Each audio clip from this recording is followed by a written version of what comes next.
Now from Atlanta News First Plus, this is Sports Tonight.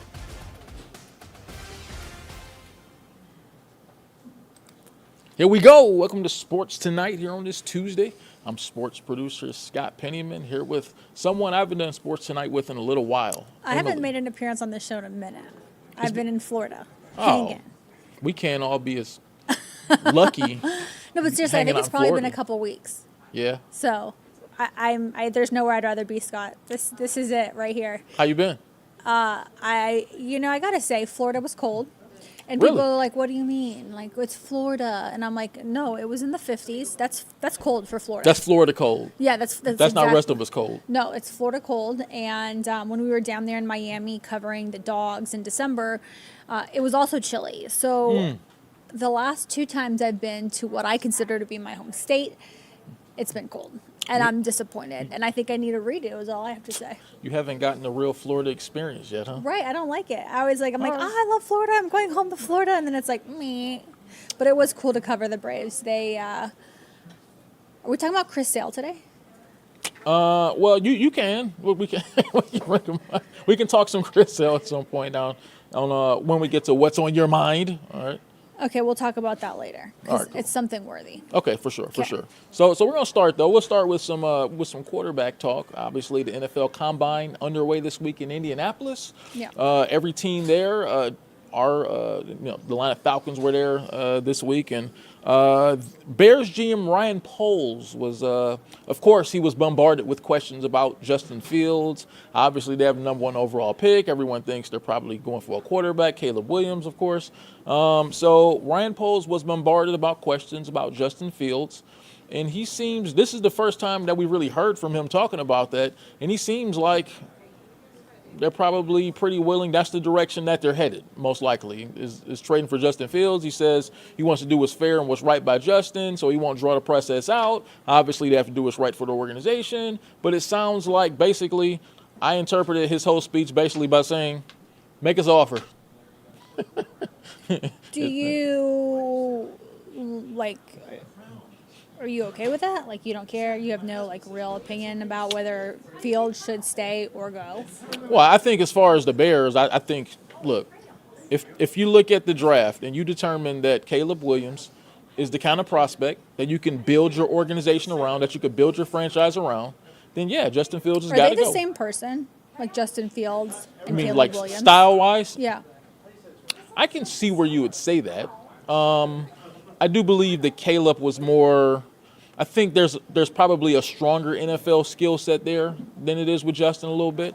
In what sense? And I'm not trying to put you on the spot. No, I'm just wondering, I are you going to let Fields walk in the sense that you're going to trade him somewhere else, bring in a younger, less experienced quarterback at this point, NFL-wise, and then do a repeat? You're going to reset that clock, first of all. Wash and repeat? They love, NFL GMs and teams love resetting that clock, right? Because in a couple seasons after this season, it's going to be time to decide whether you're going to pay Justin Fields moving forward, right? It's going to be time to decide whether you're going to give him $35 or $45 million a year moving forward. And I don't think they're right there. I don't think they feel that his play so far has been the kind of play that you really want to move forward with a guy like that. So I think teams love to basically reset that clock, be able to go out there and build a really good team around a quarterback. And hopefully in that first 4 or 5 years of having Caleb Williams, you can strike gold and make a Super Bowl run. I think that's what they're thinking. Yeah, it's just interesting. And like you said, if they do strike gold, then the GM, is he made all the right decisions. Yeah. You are worth everything I'm paying you, Mr. GM. You are the greatest, most intelligent GM.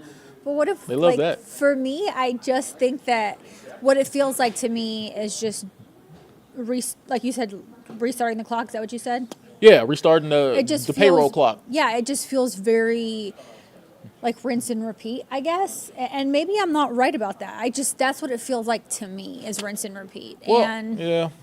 I can definitely see where you were look at both these quarterback skill set and go, it's kind of the same skill set when you look at Fields. But I just think that last year the Bears GM put his faith in Justin Fields. They had the #1 overall pick last year, and they traded it because they said, you know what, we're going to do our best to put some pieces around Justin Fields, and then hopefully we can get him to play like his best self. Well, this past year, it was kind of the same Justin Fields. I mean, it was inconsistent. He had maybe once out of every 5 games, you would look at Justin Fields and go, okay, I see a skill set there that I think that he can be an elite quarterback one day, but you just don't see it enough. So I feel like at this point, I think they're at the point where they're basically saying, Fool it's me not once, going to fool work. me twice type thing? Yeah, right, exactly. He's Okay. not going to, because if it doesn't work out this year, let's say they keep Justin Fields, they move forward, let's say they draft Marvin Harrison Jr., somebody like that, they move forward with Justin Fields as their quarterback, and they doesn't work flop out out again this year, Yeah. Ryan Poles probably won't have a job next year.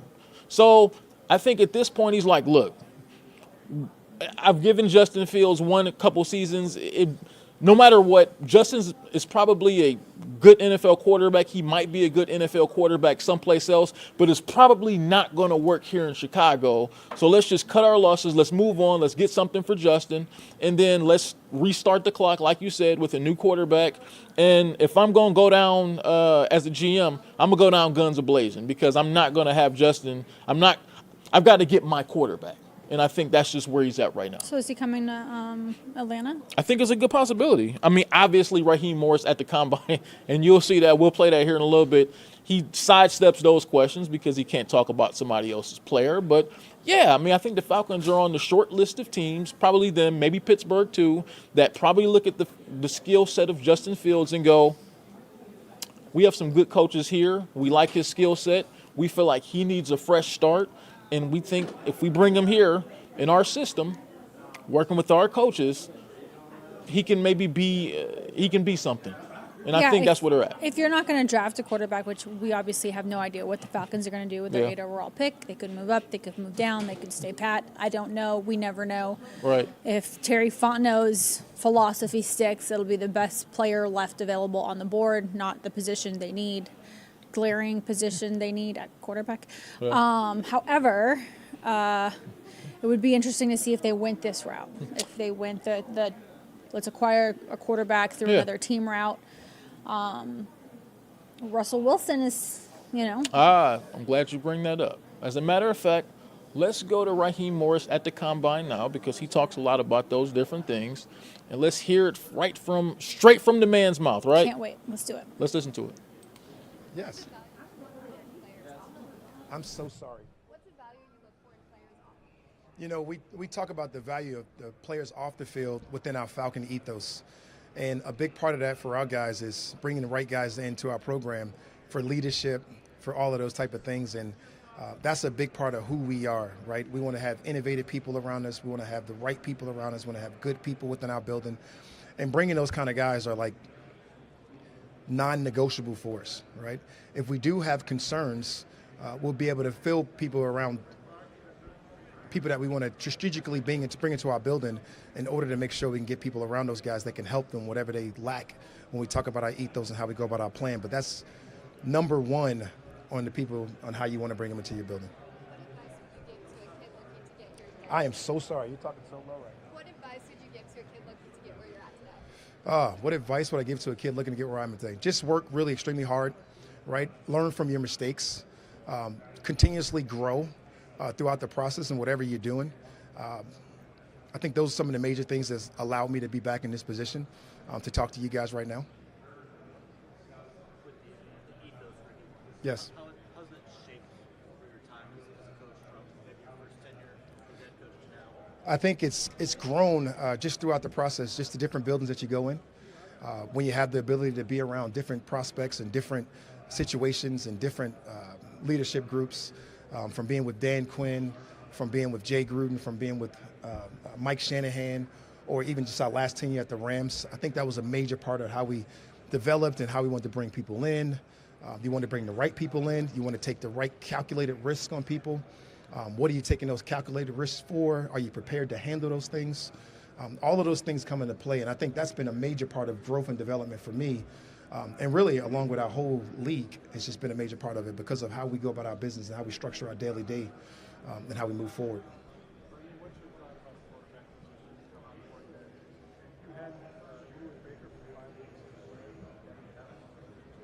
You know, obviously, when you talk about this, I won't bring up names because I'm not going to tell Rick anything that I want to give him because he'll let all you guys know. But when you go into the process, you have everything open, right? We got so many avenues right now because we have free agency money. We have the ability to trade, whether it be trading for a player or another team, or whether it be trading up or back in the draft. It's just really about having the different scenarios that you want to have when you're talking about the quarterback position. You got option A, you got option B, you got option C, you got option D. And this year, there are a bunch of different options out there that you got to put through. And it's why I've surrounded myself with 19 quarterback coaches on my staff, right?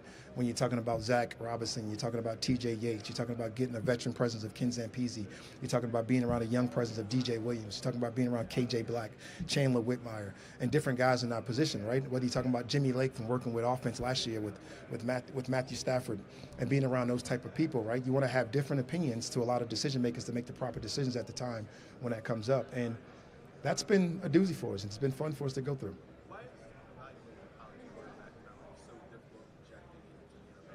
I mean, it's been difficult throughout the years, right? We all evaluated Tom Brady wrong when we drafted him in the 6th round.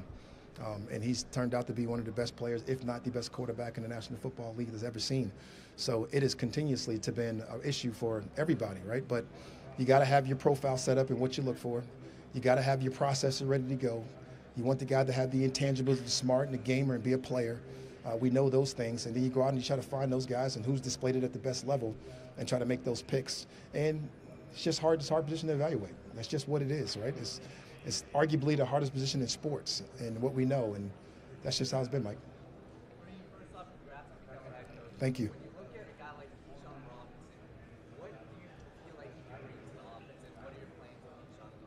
Bijan is special. And when you think about that young man, and we talked about ethos earlier, he defines it and who he is and the character of the human and what he's done.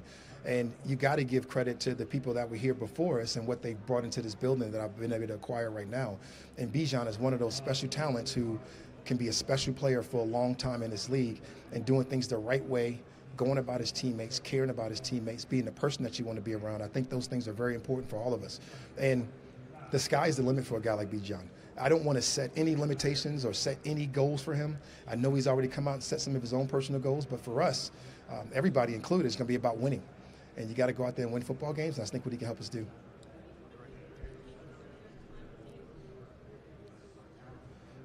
So many things. Dan Quinn, it was so important into developing people.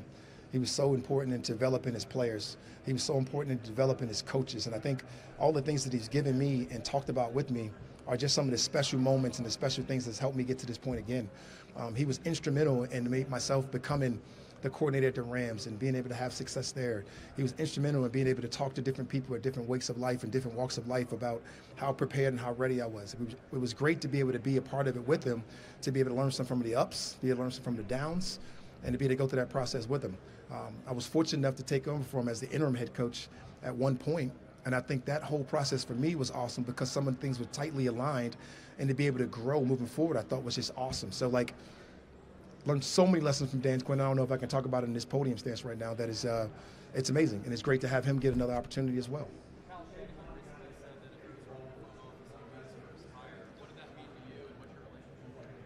It's so crazy, when you think about it, right? I just think about not only Kyle Shanahan, but what he's done as a head coach and us working together from Tampa days to the Washington days to him trying to continuously for us to work together at some point because of what he's done in this league from an offensive play caller standpoint and how important that is and how well he's done as a head coach getting his team to 2 Super Bowls.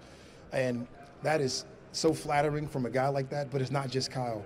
It's the Sean McVays of the world, it's the Matt LaFleur's, it's the Mike McDaniels, and ultimately the Mike Tomlins, and all of the people that you work with or been around that can give you those great compliments like that because of the stuff and the development that you've been able to grow and learn from those guys.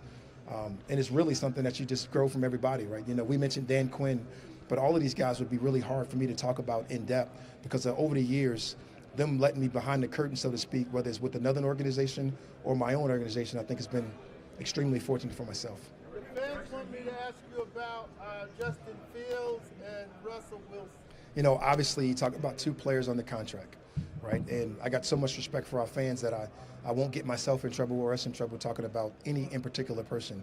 But, it's really exciting with the quarterback group that we talked about that's out there that we have the ability to acquire. And that makes our fan base, that's what makes our front office, that's what makes our coaches all excited to be able to talk in our rooms about those people. And I can't believe D-Led of all people trying to get me fined on my first day at the podium. The fans. You're a trailblazer and a role model in this league. What does it mean to you to see Antonio Pierce get a head coaching job? I talked about this a little bit in my press conference, but I thought the most interesting thing to me throughout this process of people getting head coaching jobs, I think it was 3 black head coaches that became head coaches this cycle, and I don't think it was talked about. I don't think it was a segment on SportsCenter. I don't think it was a segment on anything that we talked about, whether it was black head coaches or was just the best people for that job. And I'm so happy to see Antonio get that job because he was obviously the best person for that job, for that radio organization, and I'm so proud of him. But to call myself a trailblazer and never look at myself that way, because there's so many people in front of me and there's so many people going to come behind me that I'm just a part of it. And I just want to make sure I make everybody else proud around this. And the only way you do that is go out and do your best and everything that you can to win. You talk about the options that you have, a lot of options that you guys can look at, obviously. What gives you the sense that this Falcons team is maybe closer than people believe to getting things turned around, being in the building? What gives you that sense? I got to start with the people that's been acquiring the talent here, and Terry Fontenot, who just talked to you guys. But he's done a great job of building our O-line. He's done a great job of getting the guys like Bijan Robinson. He's done a great job of acquiring Cal Pitts. Done a great job of acquiring Drake London. He's done a great job of formulating his defense, letting him go out there and play at a high level. He acquired some really great coaches. When you're talking about marquees coaching our special teams and leaders of men and people that you just want to go out there and work with. And now it's time to implement a couple new things, go out there and find out who's going to be the trigger man for us and put ourselves in position to win. And I'm not afraid to say that we have the ability and we're capable to go out there and win next year. If we do some of the right things, some of the right moves, we can do that. And that's not an arrogance, that's not a cockiness. That is more of a credit to the people that were in the building with me still, and some of the people that are not there now, and what they've been able to do. If we had better quarterback play last year in Atlanta, I might not be standing here.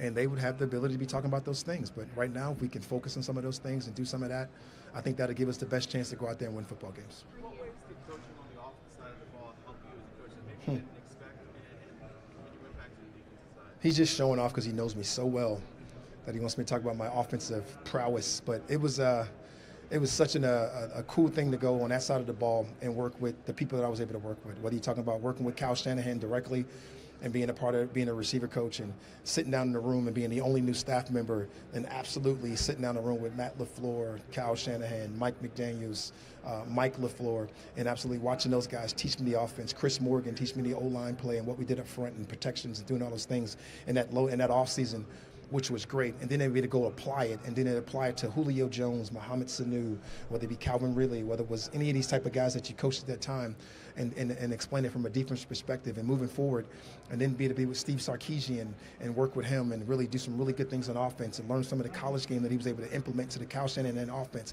and install that to him because he wanted to keep some rhythm and routine that we already had within the building. And then ultimately going to Dirk Cutter and get some of the stuff that Matt did, having success as a rookie, implementing that to our program, being able to do those things, get more assignments for myself in third down, being a pass game coordinator. I can't say enough about that offense experience.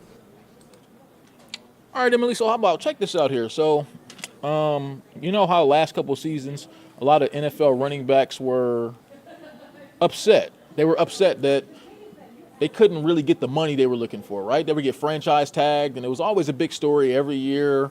Elite backs were upset when they get the franchise tag. That means they can't pursue a long-term contract and everything. So, Well, they can eventually, just not in that 1 year. right, in that 1 year, but they probably, at least in the past, it would But be you after. still do have to you get a fat chunk of money in that one franchise tag. Yeah, for sure. I mean, most of them are normally worth between like 11 and 13 million per in that season. Yeah. So I guess it wasn't all bad, but this year didn't happen. None of the elite backs that are going to be free agents like Saquon Barkley, Derrick Henry, Josh Jacobs, those are probably 3 of the best backs in the NFL over the last 4 or 5 years. They'll all be available this free agent market season starting March 13th at the start of the new league year. If you want them, go get them. I guess this falls in the category of be careful what you wish for, because you just might get it, because now all of them can go seek the money that they're looking for, right? Yeah, it's a good thing. And quite frankly, their teams that they were with, I don't think thought they deserved to get franchise tag, and they didn't want to waste their tag on them. So maybe it is be careful what you wish for type deal. For me, I just think the teams don't think that these particular players, even though they are pretty good, they didn't want to use their tag on them, and I'm okay with that. Are you okay with it? Yeah, I mean, I think it's more I respect the decision. I do, and I think it's more of a byproduct of where the running back position is at this point, right? I mean, when you look at the running back position, it's always been a position where it's valuable on a team. I mean, teams use running backs every game, right? Just ask the Falcons. Yeah, well, right. It's valuable, but I think that it's also a position where in every draft, you can kind of find guys that can run the football who are good enough, right? I mean, there's a lot of guys that can run the football, and when there's a surplus of guys that can do a particular job, that the individuals don't become as valuable as they used to be, right? So, I mean, we talk about it kind of every year, but I think this year teams decided, look, some of those guys are getting kind of up in age. I mean, Barkley, they probably have their best years behind them, and we'll just look to the draft to find other running backs. I think is really that simply put. So it kind of is what it is, but I'm happy for them that if those guys feel like they can get long-term deals somewhere, the door is open so they can go get it now. Do you think they will? I mean, in no disrespect to these fine running backs, they're older. They're older, wear and tear. In NFL years, yeah. I think Saquon Barkley will probably get a decent amount. Derrick Henry may get like a big money for like a year or two.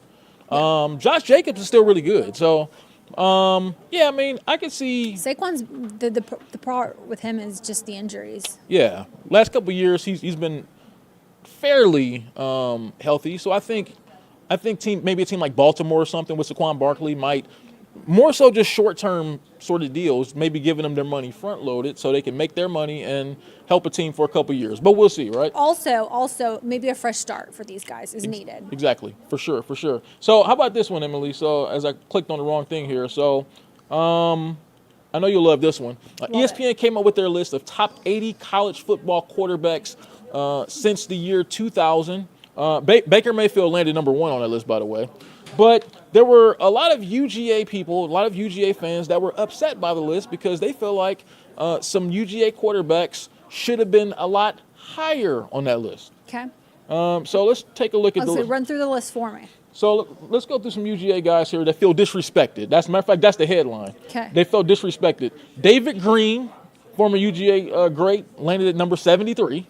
I'm all right with that. But the one you probably would take the most issue with here, well, Aaron Murray, 47. Not Aaron Murray. But our guy Stetson Bennett landed at number 41 on that list. UGA fans are upset. What do you think? I told you, I was like, is he even on the list? Come on. I know. I'm such a party pooper. Come on. You can't do that to Stetson. Listen, and you brought up to me he won 2 national championships. He did. And he did. He did. And his statue will be in front of Sanford Stadium at some point. Yeah. I'm not going to say in the near future, but maybe in the future. Listen, he's done things at UGA that only one other quarterback has been able to do. For sure. Buck Bellew, back in 1980. But Buck is too old to be on the list. No. He played before 2000. Yeah. I'm okay with Stetson being where he's at. I don't think he should be any lower or any higher. I'm perfectly fine with being in the 40s because it doesn't say like best based off of winning national championships. It's just probably skills. Yeah, it says top 80. Skill-wise, I don't think that he's in the top 25. That's for sure. Who do we have? So we'd have I'm trying to think like who else. You want to go through a little, go through the top 10 with us. Okay, so I'll go through the top 10. We got Baker Mayfield at number 1, Cam Newton at number 2. I'm not disputing that. Vince Young at number 3. What about Tim Tebow? You rang? He's number 4. Okay. Joe Burrow, number 5. Deshaun Watson, number 6. Kyler Murray, number 7. Lamar Jackson, 8. Marcus Mariota, 9. And RG3 at number 10. Yeah. All great quarterbacks, right? So it's hard to argue anything. I would not put, and this is just me, in that sentence of guys you just named, Yeah. Stetson Bennett doesn't belong there in my opinion. He just doesn't. Yeah, I agree with that. I mean, those are all elite level college quarterbacks. Or even with Tim Tebow, he's a guy who, he was Mr. College Football for a couple years. So, yeah. He made, he too won, 2 national championships? Yeah, he won a couple. One as a freshman and then one later when he was full-time starter. For sure. I mean, listen, like I said, I don't think that Stetson had the skill sets to be in, where did UGA fans want him? In the top 10? I In think the they top probably won in 25? top 20, probably. I'm thinking. I just don't, his skill sets. Now, if we broke the numbers down, that would maybe be interesting. Okay, go 11 through 20 for me. So 11 through 20, we'll get through this. Trevor Lawrence, Colt McCoy, Johnny Football, Johnny Manziel, Kellen Moore, Sam Bradford, Jameis Winston, Matt Leinart, Andrew Luck, Jaden Daniels, and Bryce Young. Yeah, he's not going to rank over any of those guys. Yeah, those guys are like top tier quarterbacks. Yeah, I agree.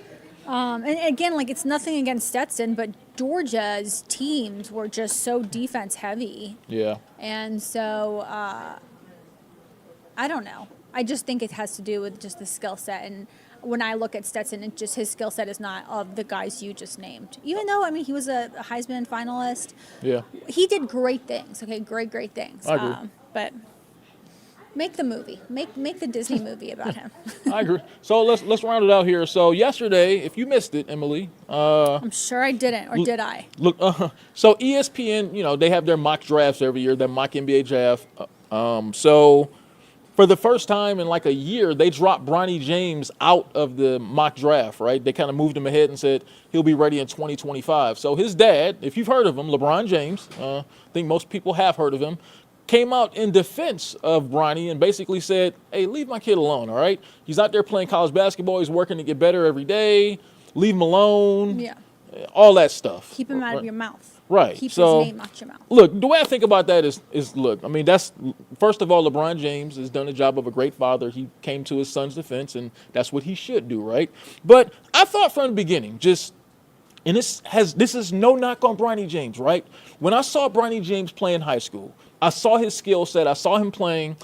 I didn't see top-level D1 potential first-round draft pick ability. When I saw Bronny James play, I saw a guy who, and this is no knock, because I believe LeBron James should do all he can to elevate his son and get him drafted as high as possible, because you should help your kids in any way possible be able to succeed in life and get ahead in life. But when I saw Bronny James' skill set, I saw a guy who was more of a mid-major basketball talent, a guy who should be playing like at a Georgia State or a Kent State or an Akron. Ooh. That sort of level of player, which there's nothing wrong with that, because there's a lot of guys who play. But that's very different from USC. Exactly. I didn't see him as a USC sort of player. He was elevated, obviously, because of his bloodline. And again, I have no problems with that. But I think when you saw him play college basketball this year, I think a little bit of his game was exposed. That he wasn't one of those elite level kids. I also think he's had a tough year, too.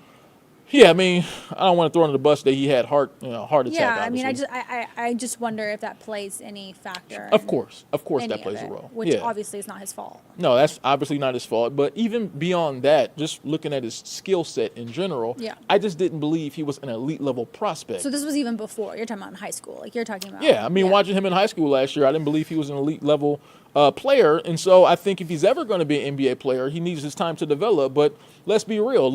LeBron James, one of the most powerful people in the history of sports. If he wants to push him to the front of the line, he may be able to do that, and a team may look to draft him, regardless of what we've seen from him at the college level. But I just think it's kind of interesting. I mean, he does have a lot of pressure on him, but comes with the last name, right? Well, no matter how far he pushes him up the line, eventually he'll have to play, right? Yeah, I mean, he's going to have to show it on the court. So he might just ride the bench, but whatever. I do want to say what's on my mind for the first time in a long time. Go for it. Chris Sale, his spring debut today with the Braves, went 2 innings, 4 strikeouts, 0 walks, 0 hits, 0 runs allowed. This is what you want to see from the guy you brought in. Absolutely. He's been injured a bunch. He's trying to make a comeback. Last year he did pretty decent, and that's why Alex Anthopoulos went after him. And I hope if he said, during spring training it was the healthiest he had felt in a while. You hear that from players all the time, but certainly for for his first time pitching in a Braves uniform, fans are super jacked about what he did today. And it's just 2 innings, and it's just spring training, but he's still it's strong. Really good. Yeah. Hey, look, so that's good to hear, and that should be good moving forward for the Braves, right? Look, hey, we got all week to discuss this stuff, all right? We got to get out of here, Emily. It's been awesome. It's always been a awesome pleasure. anytime we get a chance to do Sports Tonight. We'll see you tomorrow for another episode of Sports Tonight. Everybody, have a good Tuesday. See ya.